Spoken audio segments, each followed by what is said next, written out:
E makawhangua I le kua a si ufangua I lo kākowola.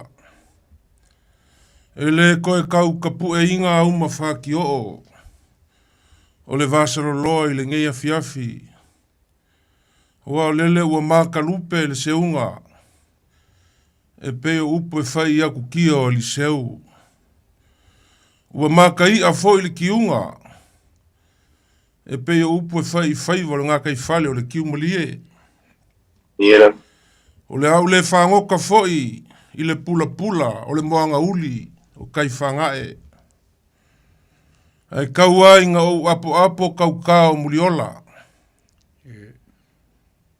Ma au kala pulu whangoka o le upenga o Samoa I le ngeia fiafi. Wa lele ua kau mai le lei ua whea loa I mauso. Ua maloa afua I la ua maua le ngeia fiafi Samoa. O pa ia foi o Samoa, I onga pa ia ululu ma mau, ma le vainga liunga kā. Pa ia e ku mau o sae lea vea. Ngai le o iai sa mākou kala o ngā whaikaulia lea. Kama mo la kou ainga, o ainga ma la kou kama.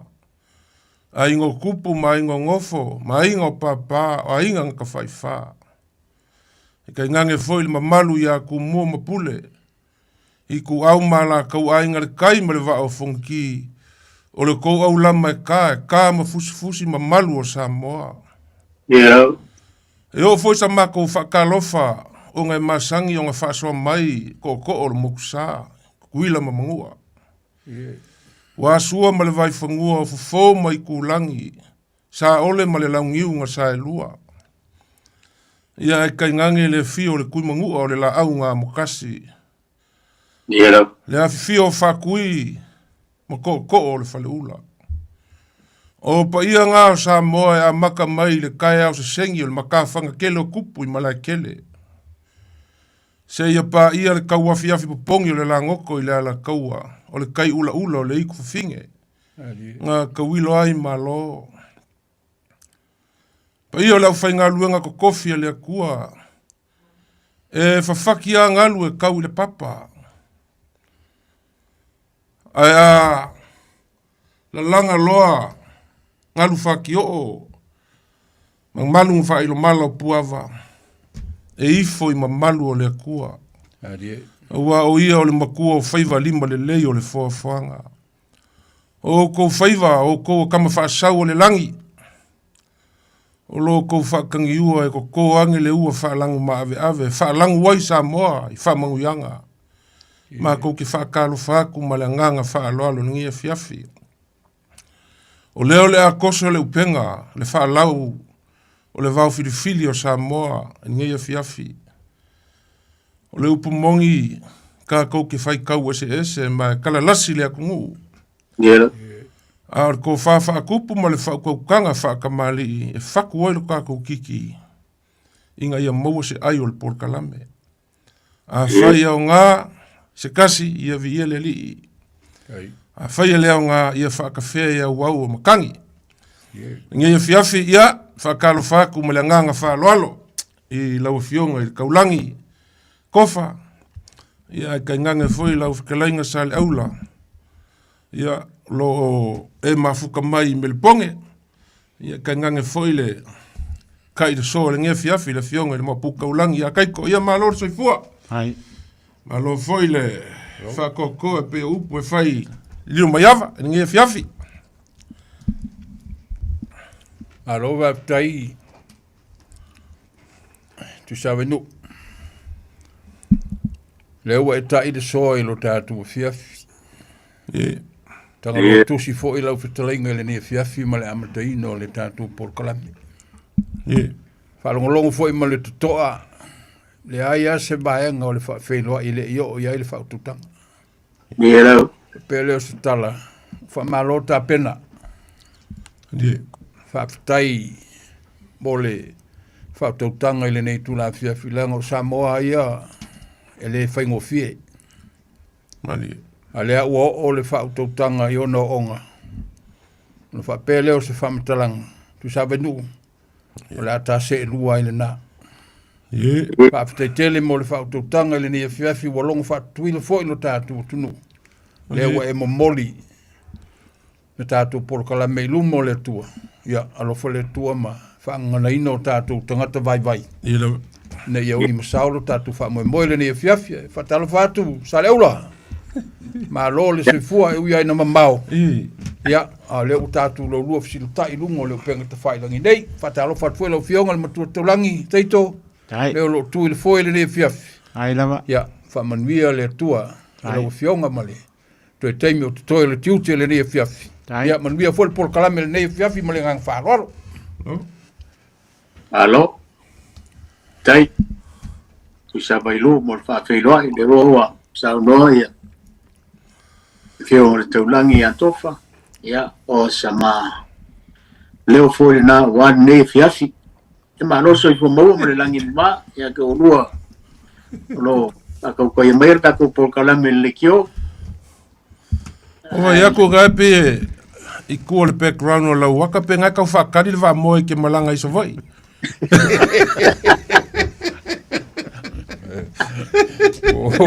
o foi aku ia ku sabe so le e mai no foi van ele o eu sou louco sol papa no ala ia vai nge fa fonga mai le tudo oi nga o al foi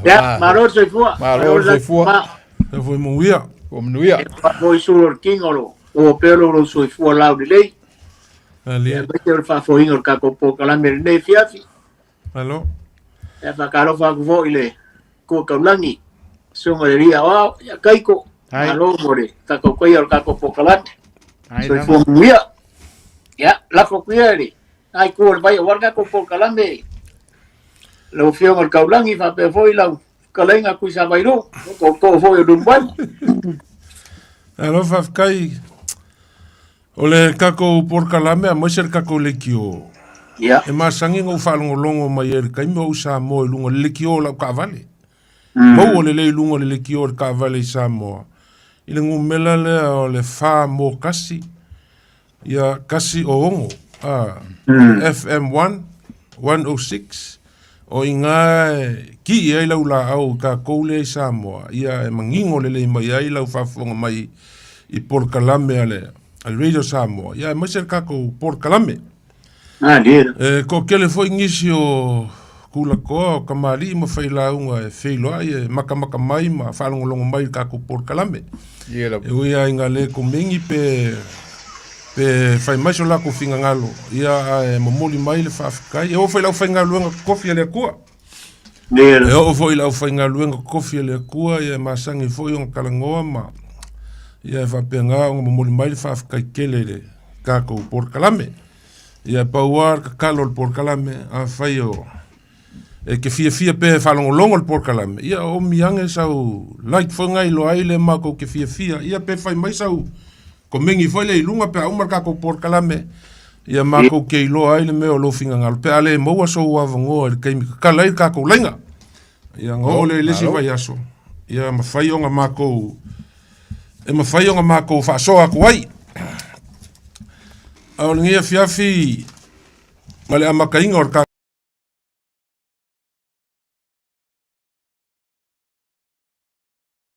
faso o ele mangako lo fipo ma fionga foi kaulangi sa kalangwa foi o le a koe au kalu ko anga fou ma koe faku manga lafu o le upu lea kaukua o le upu lea kaukua a makair ka ko por kalame langa o le angu liu lea ia po le o ngā kukungu lea o mea uma o le kaukua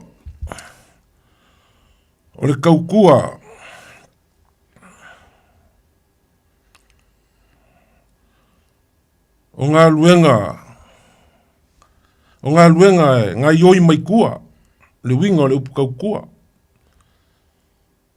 e a makaringa ngā winga o le vao o le au kia pula fa solo mai ai le umukuka po o le kungoa so o mai ai ma le fale o se ia kaungu i le farekele o le farekele ko ai fa manguyanga o le ngā luenga e kua i whamanguianga, pe a malia sua o le kaukua.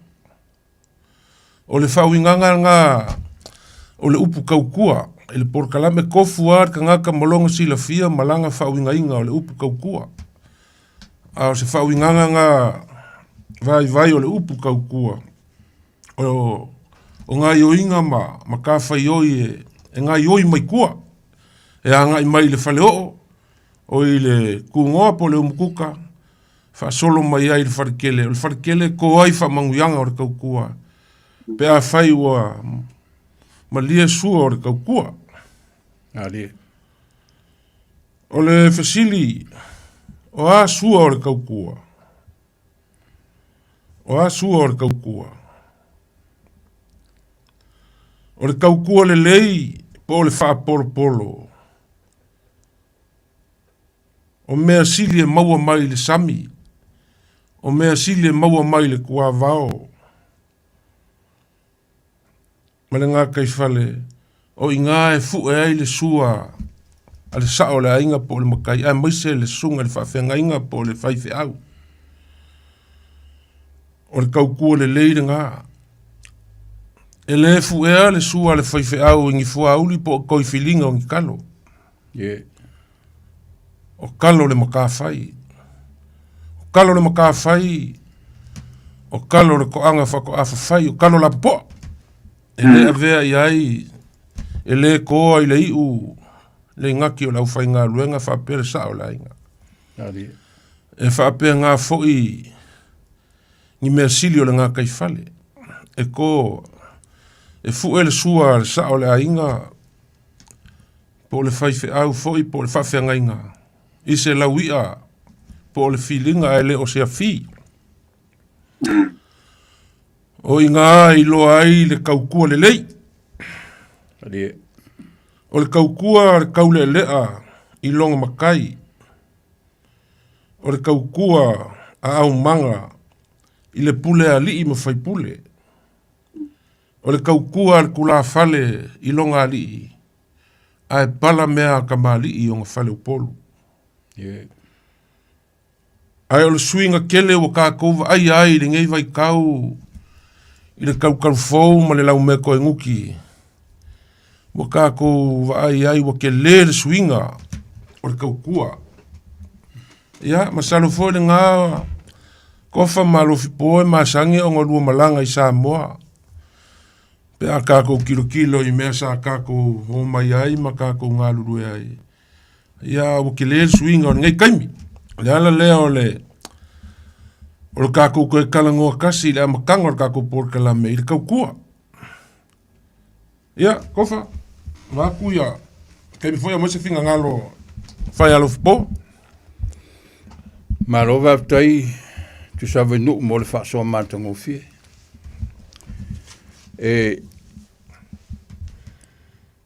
Tasile nei vaenga o le soifuanga o le tangata.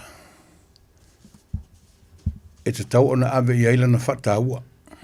O lana tautua. Tātou tilo la pese whata inga lela o vatua. O le taimia e whai ailo to lua. Whai la lo to lua wa amata lau tautua. Wa foi lela luo ngei le ainga o lo to lua. O le mea mua tau le fisile o fea i le manga o le ainga. Wa inga lela ama kamai lau kouku. Sau le manga, sau i kua le kapinga inga o le fonga kau mafa o le ainga. Mea uma, e o le kapinga inga o mea whangoka, o mea umanga e ka penga i le tautua. Alanga o le nei vai teimi, o le tasi se tautua. O tele le tua inga tautua le ua iai. Ai ka kua kuri maka ngau le ufir kama ika i le tautua lea. Tautua le tu tonu o Samoa. Wa kau ke whaalongo soa i le upu lea. Se lungo fial kama iki kamang kau kua le lei. Le fo i ola mai. Vai kua lungo kuma ele lei fo le nguku e kaukara. E loa wha soa mea. Ale kau kua fo le lenga o ngā lua kua whail wha kongunga koe atu. Ia te ua ia e le manuia le to inga tautua na. A le tautua ia o le tangata o lae fai saola ngā ruenga le tautua ina. O lona ainga ma le ainga o lona to lua ma lana whanau. O lona ola atoa ia i ola manuia lona ainga. A mese le ainga o lana to lua ma lana whanau. Pi tau whapena se langona fo ilele. Tau whamatala ile wingo le upulanga o tele tautua ia o tatu waine iai. Ia. A le pea o le tautua lea sa tuli matanga o iaso ia. Ia wa a moele whai a vae. E ka kia le amo mara se peru i kalenga nga ke ia le kai awa loa. Ale ia wa kaunga uli whaasolo a koa o ka wha koulu ka wha. Ia e malamar kai awa koe suru koe atu. O tautua na anta vai iaso ia. Wa mafia fia le parpala. Ai e leta te o te whaalongo tu fulele whape mai ama. E aru ngu ai whaile na tautua. A o foila pe o fasili lea. Fesa wai sua o le tautua. A ola inga kōl wha manguianga maile. Maile ainga.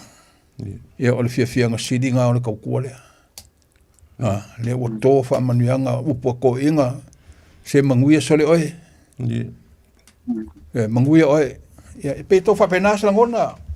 Tau amataile tātou por kalambe mal whaaloalo.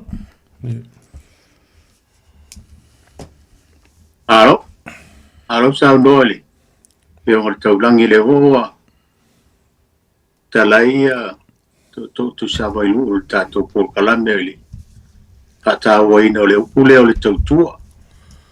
Wai sa o ia le sa unanga e taulangi e peo nai no futane ma whai a vai peo o la pouia e le mo moe e usu le kai ao whai mo le kaukua ia e whape ngā fōi ngai no futane nai finge whai a vāma e peo la kawawa i sūlea e amakai kai ao le kaukua e pe voe o kalai ale ko kuisa bailu e amaka mai kungo aliela amaka mai ko kungo ya o el foleo ya mo se me ko sami po se me ko ma forza o la inga e o mori forke ya e pe o ko ia e wa kele ai ko inga ko e ka ko kele yo ia I fam kalai ngore upu tautua le o ma fam kalai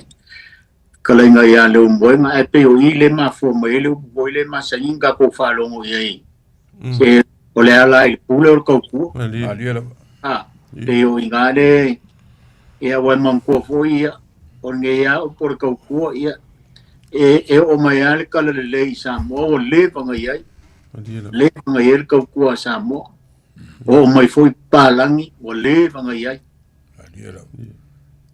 ya o ila pe ma fo mai le upule o le ala pule o kokua e fio o makai fio o sa o la inga fai mo la kokua ya pe foi o ka ko foi ngai ke ro papa a foi mamau inga in Chile e va pe voi a Australia e la fai ka ko kokua aliela pe o kokua voi le kokua mamau por el kaukua ai kaumole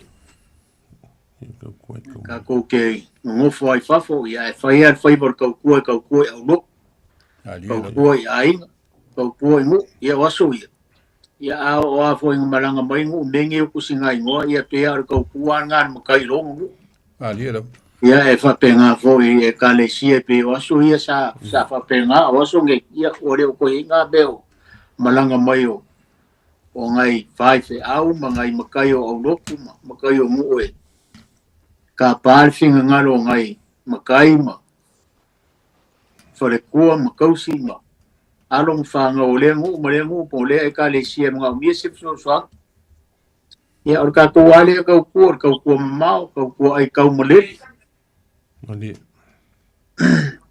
ya o sia ule fam kalanga le umir ka ku kai Alo whafkai lofpo. Mai tātou o tino.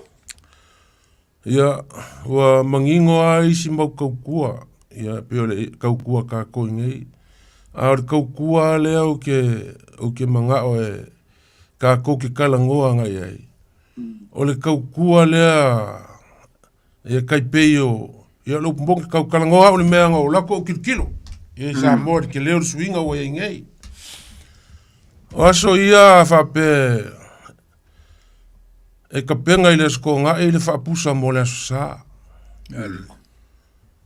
e malamar kai o le aso sa e lua lau ngiu ia kukua i pe a kau le umu whaapulou sua vai aku ia le whaafonga sa mo e la langa ai ako e le ngaka o le sua le whaife au le whawhengainga o le sua le sao ia a pe foi ko ngai pe a whape ko ngai ma kai miringi o le upumongi a leo ki kalangoa kua o le mengo vai o se umu ke le o le a fue i apa a leo apa o trei fo i e leo a vaku e fue ai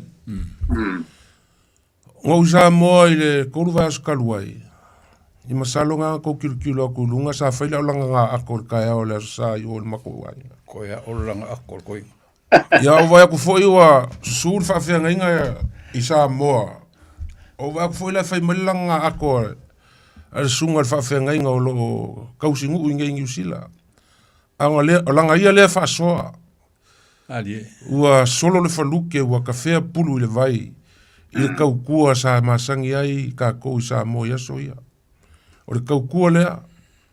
Paua lea o le mea e fua ika e loko kamaa le kaea o le aso saa.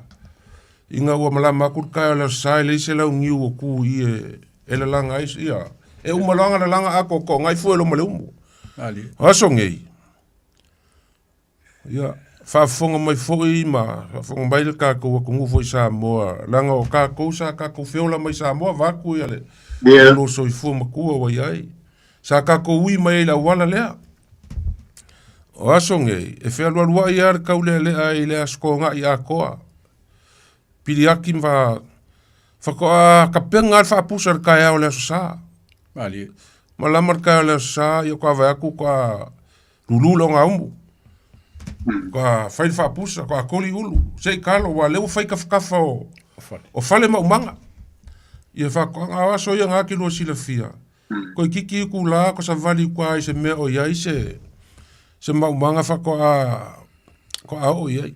Ar kaiming e suinga wa iai. Ile ngaka ua whaingo fia wai kafa le. O whale ia whako anga ma me whai e kaukua. A ua makua whainga ka anga koe. Wa kere kupulanga ua whiola mai se i kulou. Ia ele koe loranga ako.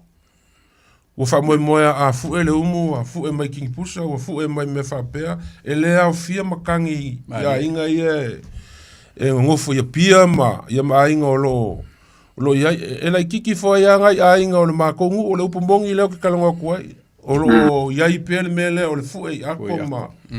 A le mele o ia, e le upupole ar kaule ale ar keminge inga, fia ka sua vai, whapurol sua vai. Ia vai le apa po le kingi pusa po le tui. E fu ele e sua vai. Ia o le upumongi lea lofi po o mai ai lunga ka ko por kalame. O ke longa foi ko kele o lo la ko sila el mele o le kupu. Ia la ule fa so aku o causa o kala le silo makua. O le ngi apa voxe akupa. O le mele le o sa o le ia e tu sabe no. O aso ia ka penga uma mei le skonga. Al mele weinge, fuka koso ale loun kai au le sa, kori ulu.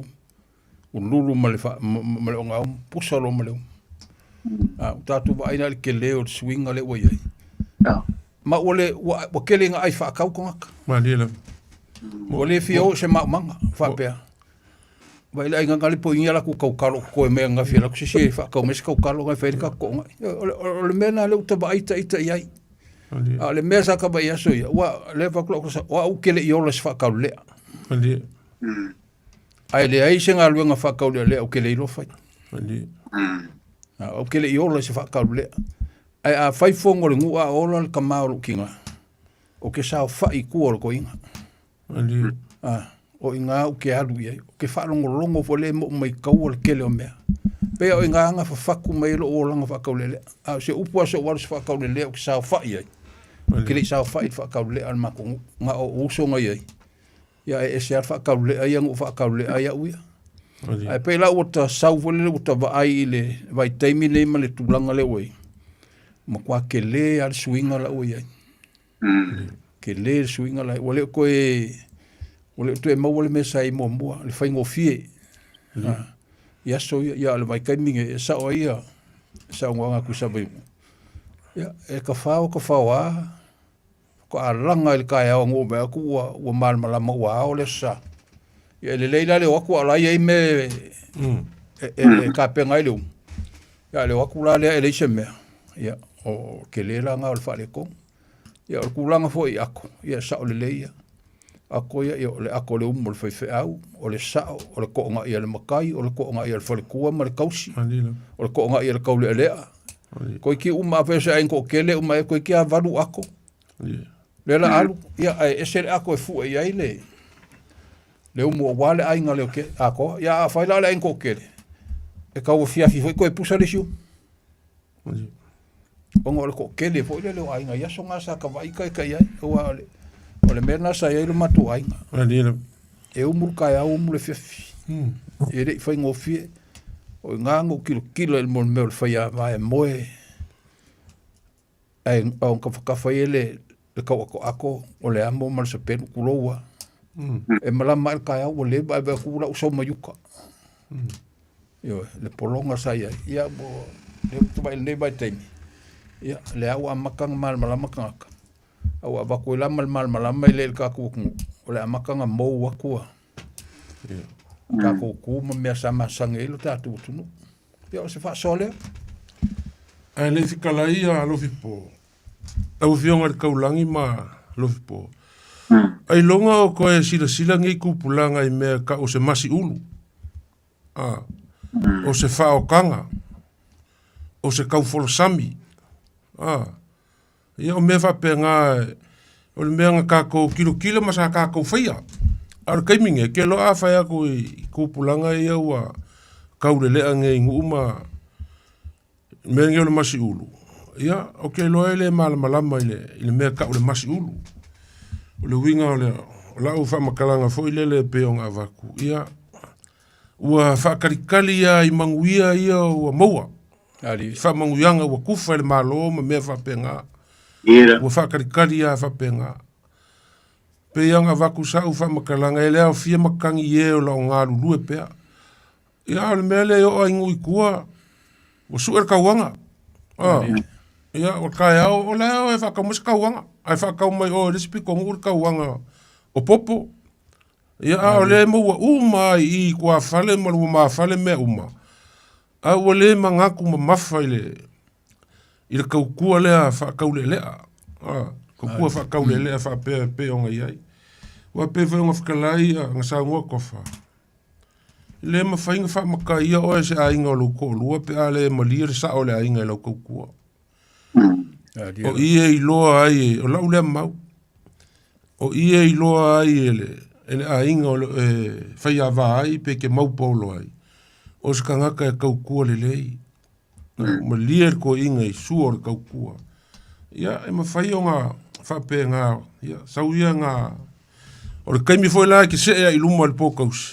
Ia, o ke le whai ako ngā sila fia le akungu, le upo, le ale, le pule o le kaukua. A lea ngā waka kilo ngai wa, ia masalo o lua kau ke o kai whawhia i sa moa le mewa e ngai. Ia, ape o le mea ngā, e pape ngā foi le sunga ia kaiko. O lau ngā whaangoanga i lo usau ma o lako mo kilo.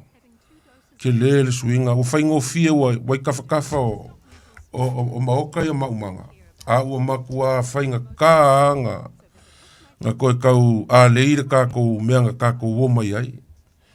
A whapea la e mongia e kofa o le ako o le sua ale whaife au, o le sua ale sa o le ainga.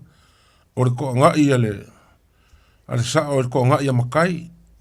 O le ko ngai ale kula fale le ko ngai ia o le fale kua longa winga o le fiku lima ako e ongo ako e la langa le kai au ia ese le ako o le umu le kai au mo le si ako la po o le umu le fiafi ia pe o mea ia sa kako vava ai mo kako kilo ia ia ngai kai me ia ngar kai au e e lava i le umu le whaia o le fiafi ia kako o me mama. Kako o le pankeke mai. Suel me ora rinkia. Kako e koko mal falao. O pio ngai me fa penga lo poma. Le fa fonga mai le. Fionga le mo kaulangi. Ia ua e au ngoa lo marka ko por kalame e kaulongolongo ma kui le kako anga ngu marka ko fasa mo a mai se meanga ngau ko soifua mo ola mai ai. Ia o whainga kālea. O lau lea kalango aku ulof po. Lo faso. Ia kilo ika yaso ia o kala ikiki wai kusa e ma o ma le kaulangi a kofa. Ia sa kala ikiki a yaso ia sa ka muri me ia inga i o ka kua ai pe a o i fonga makai fa mai o ke kua koe. Se faile ka mafukanga o saule ma se me ai lo moku. Maliro. Ia o aso ngai ka kele ia i fo le fa kaulea. Ali. O maka onga makasau ia pia a onga ia pia se longa kuwa onga ia fa aru foi le se vai e su el pidi erwe e su e popo e mau ele pidi o aso ia ele mele o so vai o al mesa kilo e aso ia e sa re leia e umaloanga nga pulo so vai langa le ako ai longa ko mau ia so ngei mele ole e vai lua ole kau mafukanga ole ala ave fai kau mafukanga mar kau mafukanga ole fiafi ele ave la ku ule sefe e kau leu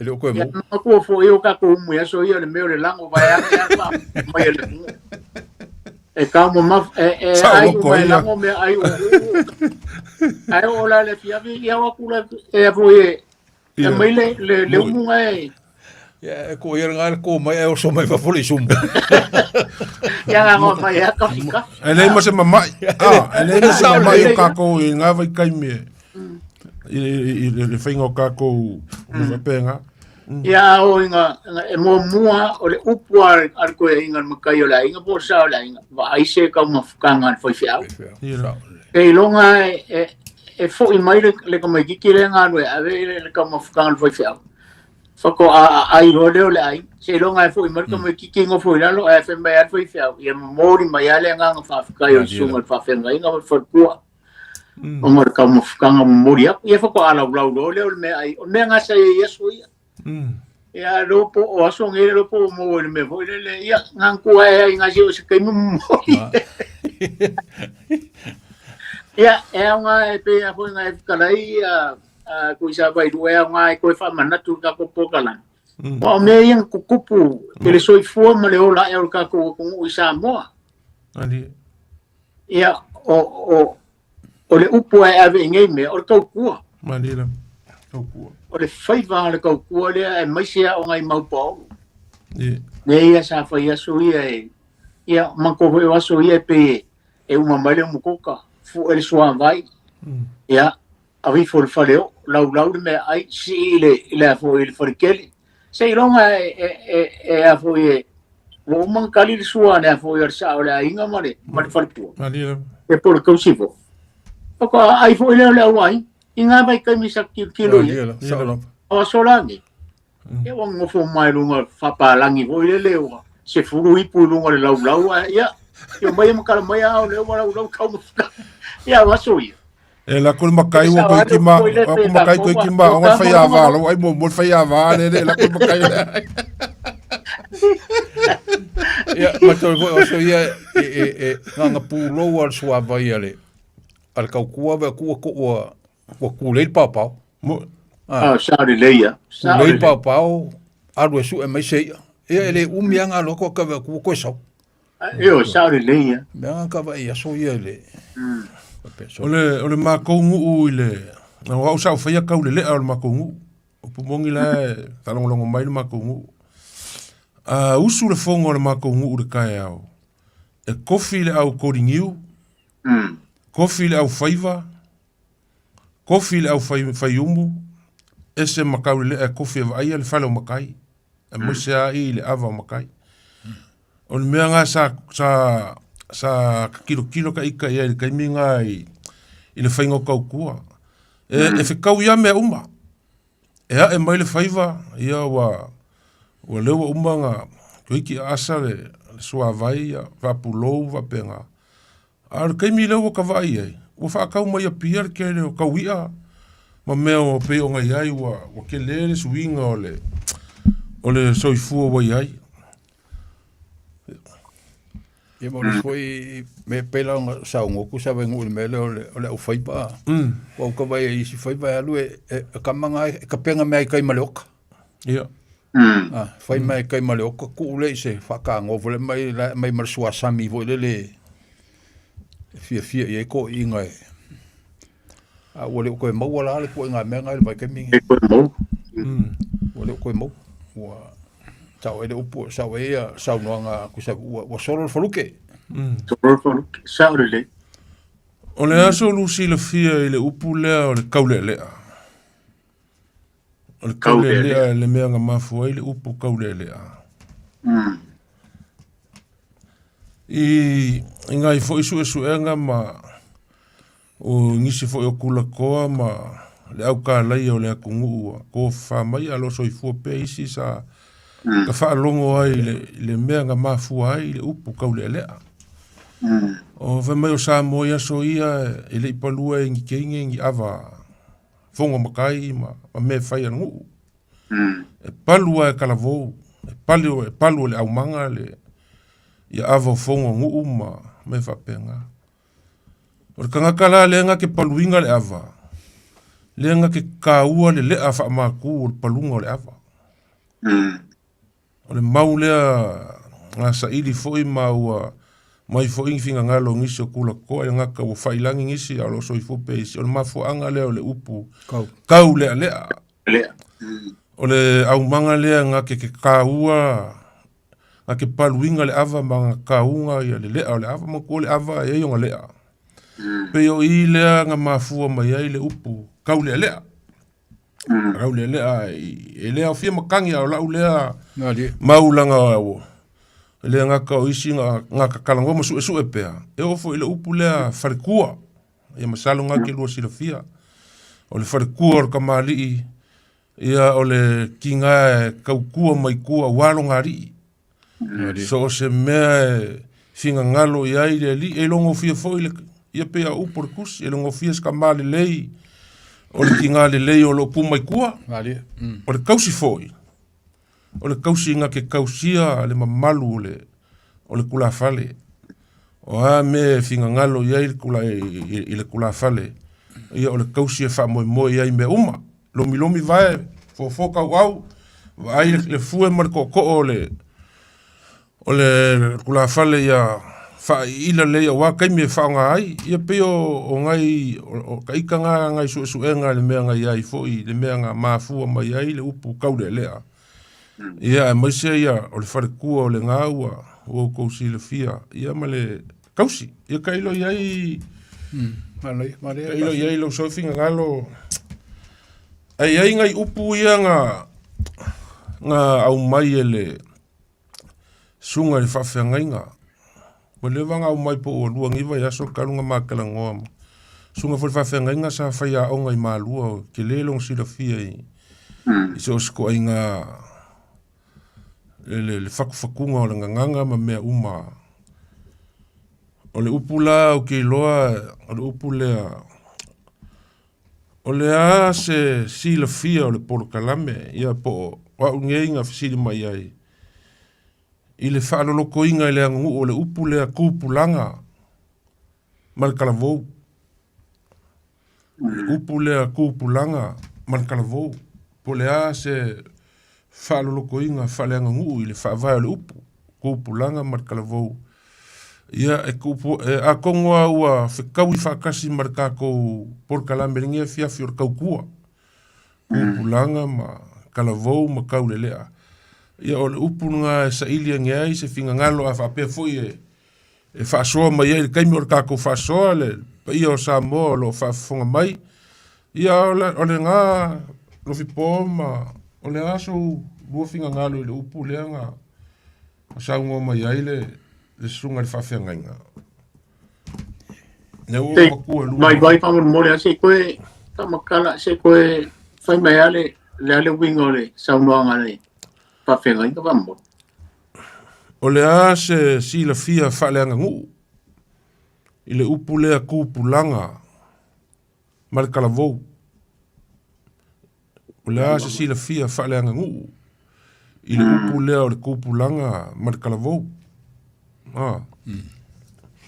Ia, masalo po walungi vai aso karunga makalango ma le. Sunga whawhenga inga. Ia, o leanga mawhau e vaku i lumo ar kako. Ia, mai whinga ngalo awa pe kari mai ei ngei po, ia mangai awa pe fo ia vaku e kui au kafa mo sesi kako por kalame. Ia, ole fasilinga. Ole foi ia la upu ale ko inga ngei leanga fai, leanga saungo mai kofa. Ia. E wha au popo i le kako por kalame ringe fiafi o le kaukua. O le kaukua e koe maki le kako kaukua. E ingai upu manga ia o le kaukua. O le au kia pula. Ma le maka fai. O le au kia pula. La so si le fielo po. Le upu leo le au kia pula. Ma le maka fai.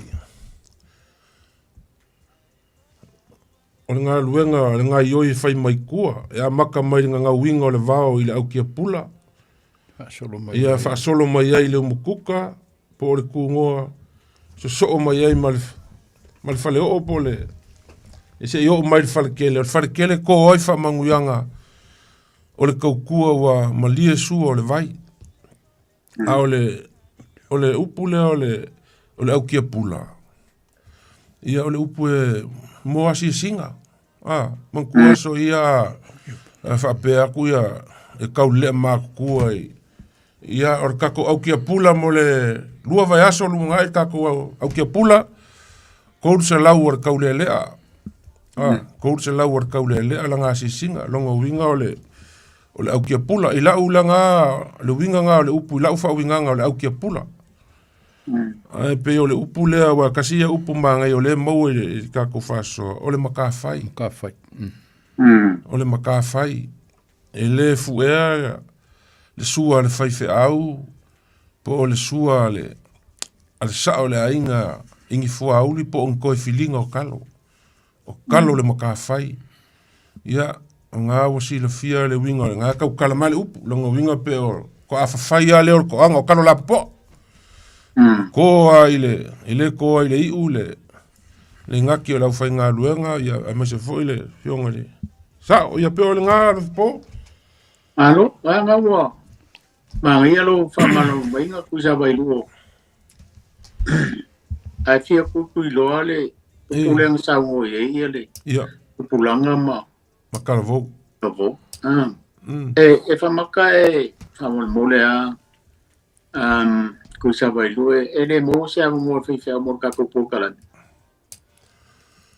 o sa mo ye pe o ni o nga ya o sunga voile va fenga nga o va ko vang o fai malanga langa nga ako o nga waru sa mo il va ko yon ku la fo e maka mo ka ko pokalan nga mo me fo la fa ka kele ka ko pokalan me ka usanga le mama ala nga ile mau o ke le swinga o sa mo a mo se ale faiva le o kaukua. O le ala foi le lako le fa fenga la langa mai ako o le lako pikongu. Longo winga o te ko fa kilo. Ia se kilo kupulanga ile. Ia mai mangongi ale ulu va fo ia. E mangongi ale ulu malu au le fo ile ako e nga. Nga sa loko ai pili mo va aku fa nga sa mo pe akau le umkuka le. Le umo le fia la sa. Ia ele ia se singa mai ai. I ngā mea au le mangongi ia. O le fuwe le o le sua vai il ako sa moe pe ngai ai. Ia wanga ngā o iso ufi ngalo ko fai kako upu. Mai au ia upu e lua a maku fo ise i kako faso. I le vai aso ale le al fola i luma e. Ia, a fola mai pe i luma ia. Sangi ngale. Ia, paptai. Parkaulangi. Paptai le foi tilo ma le totoa e le upu le tau le lea. Ale kilo e lua upu le iai. O le tau. Ma le lea. Tau ma le lea. Ia wa ai kango e ka pera kango ka kauling iwa. I pera fai lu fa kawinga male. Markawanga ia makua kele pe olingi. Pera lu ke kau markawanga ole ia kele suore. Ia kele pe ia le pe ole ni wa. Ia ole le ala ia ele ka ko no ole le ole sua le apa. Le lai pela kai fa penga fa la kilo la ka kilo ia le fa pe o so wana mana tu le ko kilo kele o le tau ma le lea ia o le kai minga a ka wele aba ia wa so nga e ava ku le me fo le o le fau ia o nga ba sa ka we kama ia nga kaula ia le ia nga abele o le pengu ia ka ki ale le ia le apa upu ia nua o le talavou ma le tupulang. Fai asi maa kua kele. Ka kirikile fa pese o le kalavou ai o le kalavou. A kupulanga ai o le kupulanga. A oro laing fa pesenga. Makualo loko. Te loa iai se tā ua o loa sila fia sunga le fa whengainga. Moi lava. E winga i upu ia rua.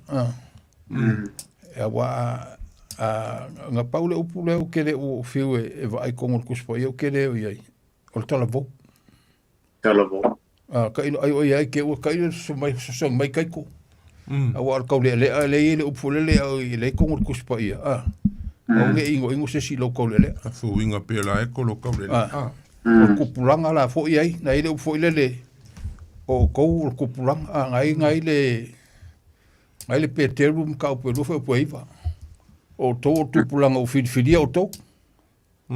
O tupu mo si taulang. Kaiko, o sa ori kaiko.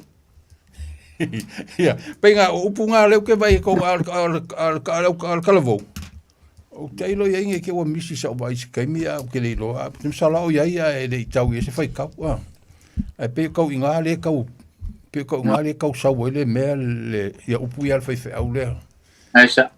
Ia wa ko voi le fa kai ko fo le o ka wol vai nga le ngana fa kuspa ia le mo ile upu le ka le ia le la wo kala ia ku sa vai lu o le fina ngano le fi o le ia la ko la sa mo ale le upu le mai fa per tani ile po le ale ia wa le pe esa oi wa leo le o le ale fa samboanga e ko ingo le upula o ma foinga ko ul fa kersiano ka le ai ku mai la le nganu ya le fa pe mai er fa fa ore le fa maramula mai ku sa vai o le ava ya ka ko la ma se ka fa longo ya fa ku er ku pulang ka lo e lua upu ala ka le me kas kupulanga ko kalbo ia esa oia ko al mela le a foi fia mau ale le sepso soangi le sunga fa fia ngainga pe a mo songa mango ma ia kelem ka upu ia me fia ka fa longo foi le ka ikairi ele a foi le sa o kari ai o le mea ngau soifo i lo ma fa o kari ai ile sa nganga sunga fa fenga ma salo le fa fonga mai le o le sunga fa fenga inga sa ngo mai o le anga le o sa nganga ko ale fa fenga inga po le loko le fa loko inga fa le anga o le upu kupulanga kalavou o kari le sunga fa fenga inga o le upu kupulanga o le malos le upu kalavou o le lumangai o la ule kali o ke le lo po mari kali o lo kali wa o le kupulanga i o le malos i o le kalavou o le lumangai o ngu ma kalesia ma ainga i o kupulanga ma kalavou i le malos i a pe o meanga o ngai upunga o leanga o mai i e whao popo e kako upule o le kako por kalamengia fiafir kau kua halo ma e kako pasor ge fiaf ka kongu voi wa ka voi kala ka ko lenga fa so mele tunu wa la kane lei boinga ia va tai ka batulana i upu yelu ia fa ma kong ia foi ale foi le vaso le o le upu mo le pute Pute. Ia, pute. Ma le upulonga lua. O le whaatulu I whatu. Whaatulu I whatu. Ma le upumuamuanga o le pute. O le whauinganga le upumuamua o le puke kuso le o ngā kukongu se mea. Tuso le o ngā tutonu se mea. O ngā kupu mai leo le whesini. O le ale o ngā kukongu o le anga ngu whasamoa. O le ale o ngā kukongu o le anga ngu whasamoa. O le ale o ngā kukongu o le ngangana Samoa. Pei e whapenga fwere e waku ka ko ke mafofo ia I mo le vaisofo. Alu tangata ia ma whilikanga I sona whinangalo mo sona mana tutatu whera I le vaisofo. Lesi upu. O le whaatulu I whatu. O le upu lenga maua mai le. Ka whainga ua longo kala fonki ua koe fwoi mai kole fwa. Ia na alu leo sama le tupu e manao ia to le fwoi sau la te whailoa I ua. Ua ngase. Sau la te whenua I ua. Ia, na sau leo tole fo sau ngofo mai la lo ulu. Ia, wheakulu ko inga sau li whalengei. Ia, ngā laku leo ko le fo wale alu. Ai laku ngofo li mea fo le kulukulu le whale. Ia, peila e laku lako I ngā la ngofo I ko le fo. Ngā la mo le upule o le whaatulu I whatu. Ia, mai whai mai fo le sikala. O inga mawailonga. Inga whasinga. Mai kulukulu foi ai foi mele ko kuso se foi lele o le alme o fa kama vale mai nga mali mai lu mangai fio mai lu mi ole via ai le wa bat foi lele ya ton fa so mai foi le ku pe fam ka upu le vai so ka ku mafo fo via ma ta pena mai mol vas fo me le nga fa lolo kaiko Malo, ka kolainga malo lava kai to fama non buena per poi allo po non sa nei po passa con pie po tala pa por malo l'estero no botala tata laina tolo pitu ta si lima I vatolo numero sa mole tunu pele ia so mai lava pe lava no mau ta lasi lava sa mo ia me tala mai au tala fatai tu ia kalofa so po ia tu le fa tala fa to singa fa la u sa malo lava le forsa nga fa si mana ia fa no ngatu mo fu nai me le mo ne fa o tu le pa ia kalofa le alo mariko le mariko ia foi ko fa la u ia le yo la na si fa popo e luan met fiesta no to na si fa popo e tu al fa ia va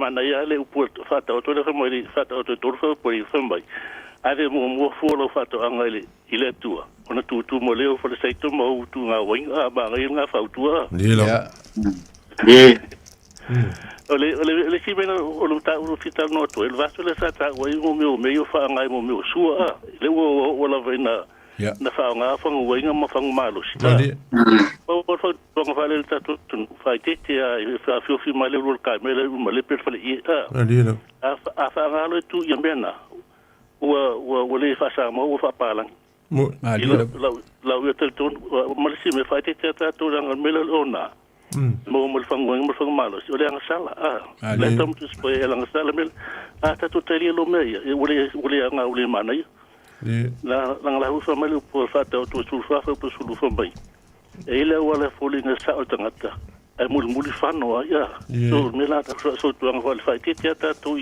me fa pie ele mo le mana il ta tu fa sa mo kai Ia. O le ngā o whapisa o. O le ingo le waina whapisa o. Ia nā wai o nā tangata le loa me whai pio le lena whai e lota malanu mo nā whine tōru. Adi. Se mea le matango fia te le nā mea o le loa o me lai whai e tupu el māsa inga mo pisa o mo le pisi tūlanga wha le tū. Adi. Hello? Ia la si whapopotna e Manuela wa le programa de fia si mo vai aso lumana. Ia, vai kula e pōmai sao. Ia, tai whapopotna. Ia, vasoi fuia. Na no tata laina o le pitu ta si lima I vatolo numero ana to mavo sta to taimi mangai foi le la mai e fa soa le sunga ya kula epa ele ngaka o le nga koe au kalu mai e kuila epa ele kako por kalame lava ya so ele fa manga ku mai lo nga kasila kula epa le skanga ke maka mai kako por kalame Le la ko ya mai long finga ngaru ya sa le wa le nga pinga ka ko ve fu ele fi ka ule me ole ave fang whisky po le fang winga e fai ma vai lolo sa le ya pe ma nga ya le fang Somalia ya lo sam ya lo sam me le ole le umole o fa mo au va o nga ko iko kongole o fale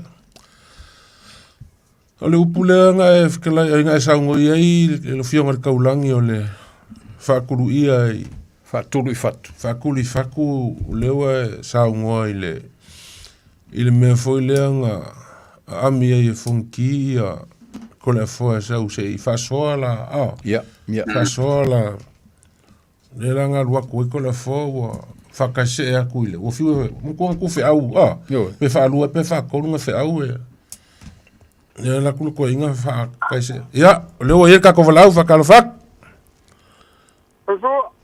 Allo ya je veux mourir au fa anga le lua o por ka bo mo le kai fo mungia ka war ko vou ma ko pulanga ya po ka ale kupulanga pi fudika pa ko kele kalbo yang ko kasia ya ai va kupulanga pi abise ko kele la kupulang kalbo pi ave angar ko kasia pi se fa ko ngar ko kas ya fa kai mola ko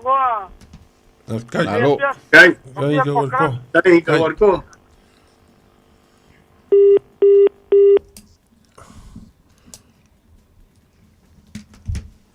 o ila le fa pea ko fa lenga mo waile fa singa ko le fo inga wa singa nge ia kulkulu ia le te silna mau pe foi ora singa I fo ko ala sa fa ia to ina na mo waile na fa sin ai pe o puna fo le ole fa tulu I fatu ya le leilo o fio mai mangi o ke fatu mai na o lai yo pe o lai ya te o lai fa no alo mai le sa no ngal tup e tau foran fa lo atu le tali atu o tangata le tau foin fa lo la tali atu lai a ngani mai le tupu e atu luma la te tal ya pe fa pena fole le o se upu ka u kele au e fio mai no mangai au e ke fa tu la mai nga o ku nga ia nga ka maki a fio mai no mangai pe ke fio angre kala la se ka kala ngo o se upu fa lo ma se upu mangai kele mo ka ko ya mai foi fa so mai o le upu le kupulanga. Ia man kua fo e kupulanga e pe ave e au fia umai kanga ka makukua o ka maki. O nge ia unga kupulanga o kako iai. E pe o le ka umau mai ai o ka umau se manga kule. O kupulanga o le me whaikele, ko kele. O le kupulanga le koru mai whaafo ile le ia kalavou. Kam kalavou? O le kaunga mua nga o le malosi o le kalavou. Ya sa oi wa le pe ya hui sa oi lo kunga pe nga ka o le nga kupulanga. Ko marfa pe nga sos ka po ka uma. Yo, kupulanga. Ar kalavou e ave au lai. O le kupulanga e pe la vea uma ia, o ngeia nga kupulanga. Ia pe o la vea uma ia o le au makukua. Ia o le au laiki e ma le au malosi. E la vea uma inge ia unga kupulanga wa. Mtari.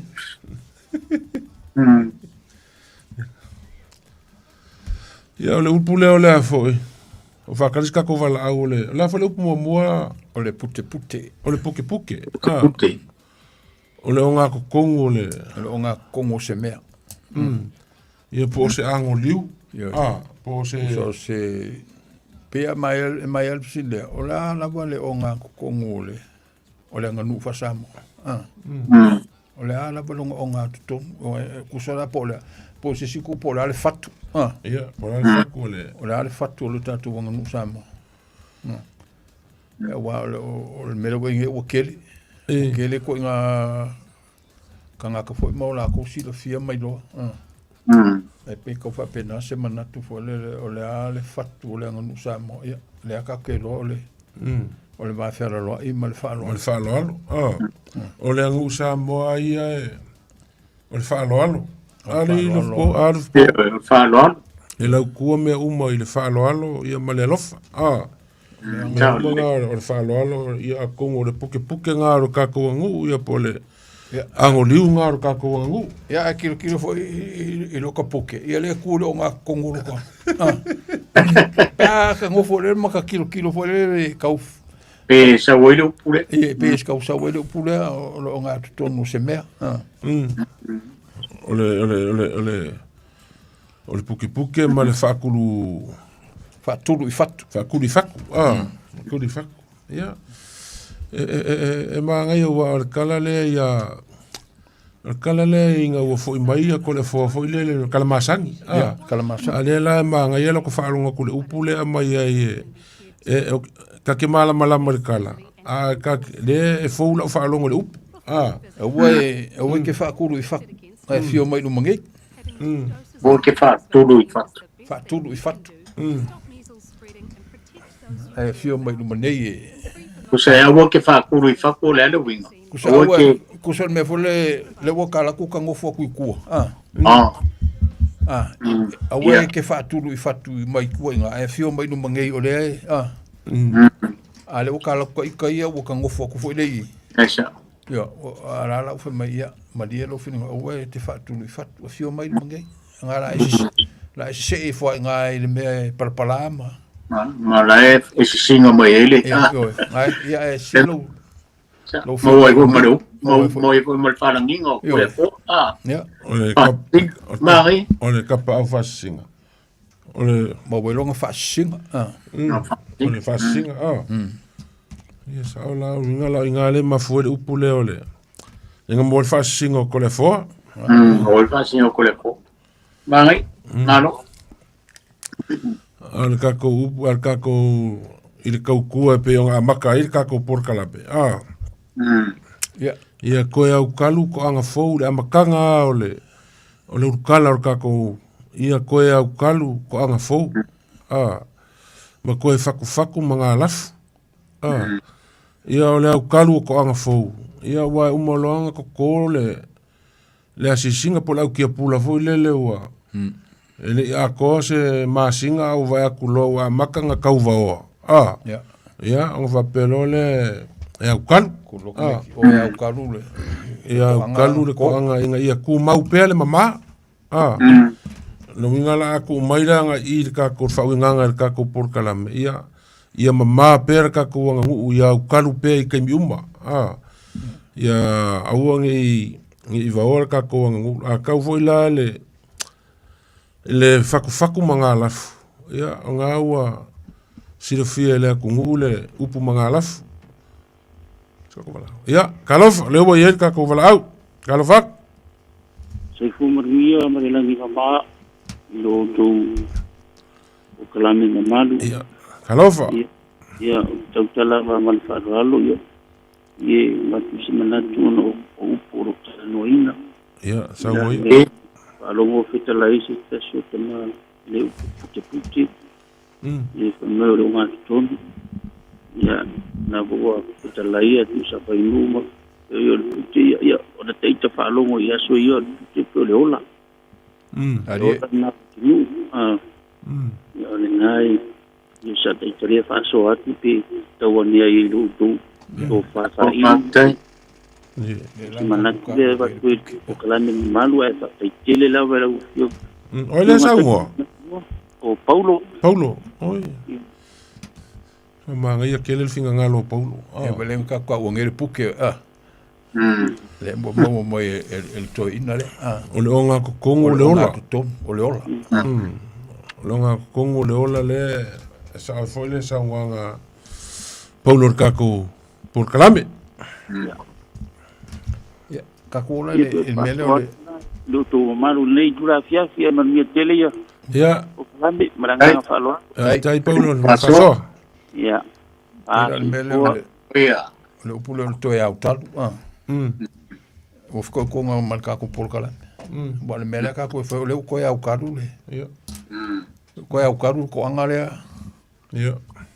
kom fa ya po le e au talu ku so le tom fa to fa manatu fa manatu fangu pe fangu pe awone ngalo langa e ia le stangata e le whaalongo a whaalongo mea o le whangu pēa.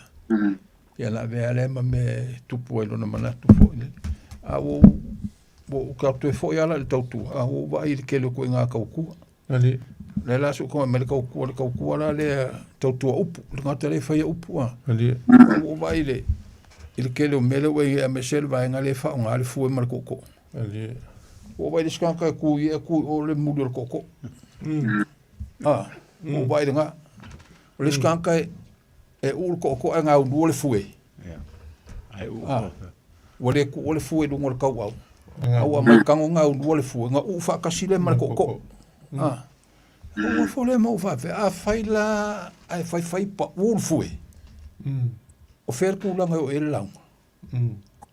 O la kulang o la unga la o e ke me pe fa pa ulfu lo ngo wingo le se me yo la unga kilo fo le la kilo le mele we ngai ile ba ngale fo ye ko ko e me se me yo fa sanga i la unga e wa le se ku ile e ku ile ko ku mai ole ale e ku ngai nga pe le fo le e ku ma fa lango fo le fa pe yo ala ko ai sa ko nga ku kalanga vai makua ma ia o nge fe mingo ia pero me ngale o ka kilo foi le vai ka minga i vai ngale lo foi le ko ia na so la lo masalonga e makamaka ku il vai solen ke nge sa kangu le makumaliu ia sa fainga ruanga e masangi ai ku sa vai lu masale ali ave koko ia ya ku malos wafa ia mase fo ia le la fale rufua.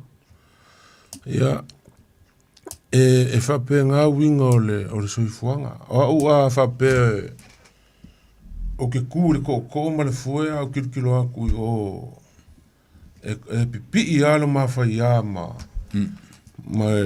li kū le la a kau mawhai e le ai la sa ula unga le ka alo fue. E mo o wha malama yo. E u wha kasi la alo fue mo lo koko. Ia i lo mai e leo kāre fue mai lo lea e le se la unga a upu ai e fai ai o i lo o leo wa siri se le mai ule kāre fue o ke malama le leiro ka vango ngofo o ka pa au le ngā ke kausia o lea fue kausia e le eisa ula unga ngā lau whawhikai a wale nge i aso ma le wha moi i la unga fai mea wa le leile malama le lei e pe ngai whikala isa o le lei au si la unga o ka ko kiki a ko le kula anga u fa penga al fu mar koko ele ilo la pola le me lenga u fa penga a o la unga o ke fa nga ngai kai a le me nga se longa o ke va ku o se me fa penga ka fa nga a ele fa si upule o ke manga ma sulu finga ngalo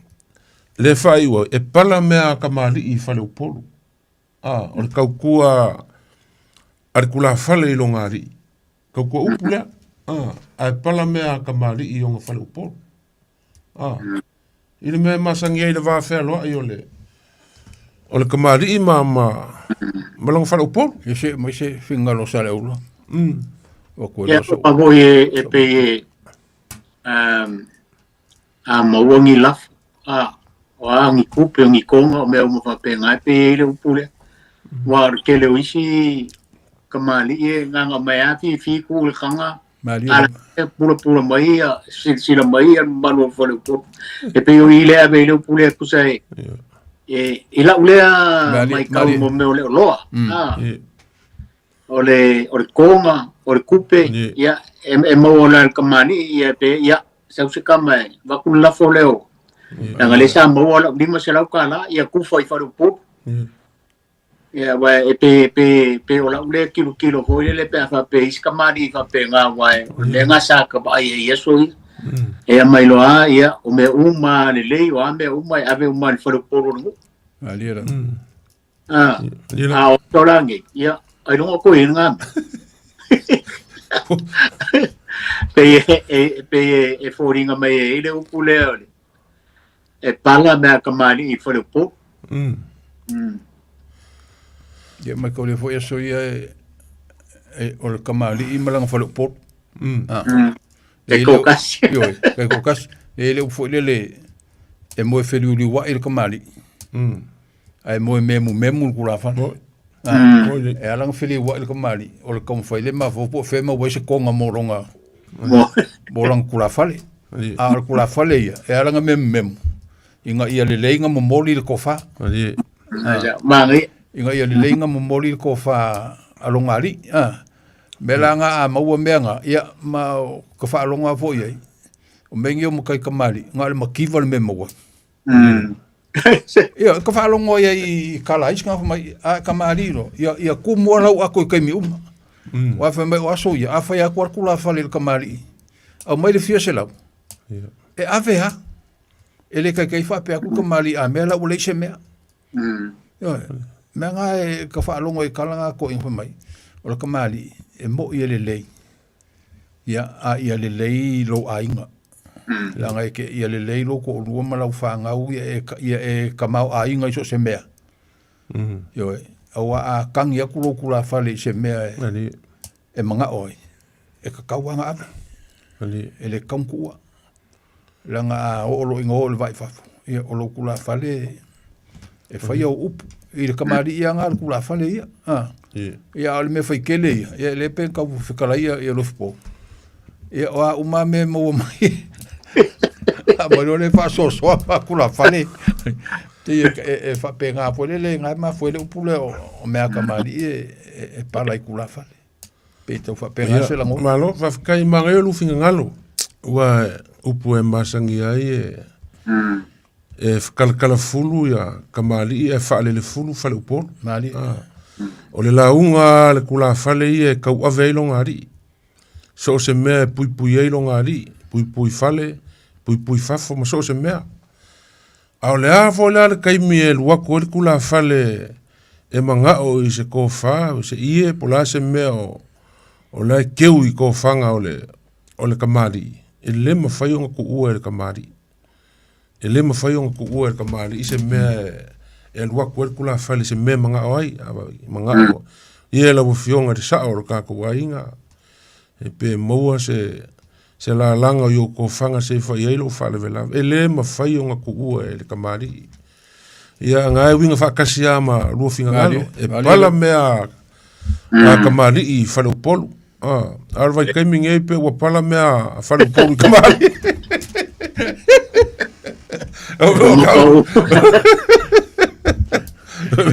O kau mea ngā le o kau I kaiming e I funga le. O wala mala mo whai waka ko pōrkala me wa ai rongo ko iska ko wala. Vaya ngi ia wangoa o kamimika whai ika le o buhore renga whai mani ko kula e pa ia bangsa mo e ngoa. Mai au le kau o rongo whiri. Pa pe ide o mare ko kula pa ya mang samo sole ia ka fia fale ali li fu o le winga no kana e mo moli akule nga fa kai vai mal malo ma ale kaulangi a kofa il ka por kalame o ka no fa ma ko mai kau ia se fo le fo ka ko mafuka ma kaulangi a le fo inga o mafuka ia I mesa makoa o ai ma ia o levo foi ngai por kalame foi por kalame ia ai sa o val au ko ilo ko fai o mai ro au ka ko por kalame ia so ia pe a mo se a bongo o levo mo lo rua bongo o ka fia fia o ia swing al por kalame o le lo fa sala ve ia ko vai ne fa fonga mai le tu o ese for swing al ka ko por kalame o uma foi nga fo ki o solo me sa ma ko ia foi munisca mari o ya le uma nga ia o vai foi suor king o ma ia ka ko fia ma ia ka ko por kalame ngi fia kai ko foi le nga mal fa mo e ka ko ke fa au pe e ko mai foi vai nge ro pa ia mo ro mo ma o ka ko fa ka si ka ko por kalame se kau penga ma kusi sa ukala fa fo mo ka ko tu ala fo ye no ta se lua fai man ka ko po la me wa le mai ka ko kai Hello. ta finga roi ia no ko ka langi po ko ngai mingu ke ka ko Ja. Afkai lo po le. Fio aku le fio ngai kaulangi a kofa. Ia fiafima le ka ko por kalame pe o ngai ai. E ke le ka ufa kai le kulanga e pe o ngai ai. O le ngisi fo o uso sa mafuka e ua fai langi fo ngisi o kula ko le kungu sa mafuka i lunga por kalame ua vala ulia fo ngisi nga ruanga le kua. Ia e fa penga o nga fa solo mai e ma konge a masele fio ngai a kofa. Ia e so so ngai ka ko por kalame. Au kala pea ponga o le fue lave o le va filfili o Samoa. Ia ka ko por kalame i lunga o le leiki o. Nge fiafi Samoa ma lau fafonga sila mai ma lau fonga ka po mai. Ia momori aku le nganga fafka kele nge fiafi ka ko por kalame. Tai. Le ako foi iaku i liu sa al famo mo por kalame. Ai foi se upu a le kaukamali i le fa fonga ia sala ia vala ponga le vau filifilo sa mo ngia fiafi fongia fo ele kua la fionga kaulangi ia fa pe fo ila ko fa lo pol fa kafe nga kungu kaila ka ko fa pe fo ile sunga kai ko lo kai so ngia fiafi ia karusi ia lo ko so fua ma ka ko ola kai kamale kua ka ko mo fo ile por kalame lungo al va filifilio sa mo ile asolua le asa ngei ya me le asa mo ya ma ko ki fa ko fa ku ma le nganga fa lalo so ifua claro ya aso ifua fa so ifua